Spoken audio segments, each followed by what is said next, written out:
Why is it eating the plastic?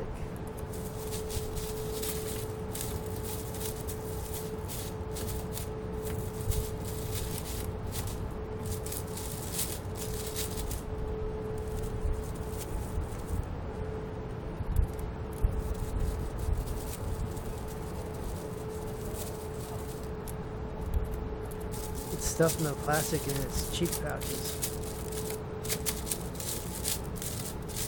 I guess for insulation or something for its nest.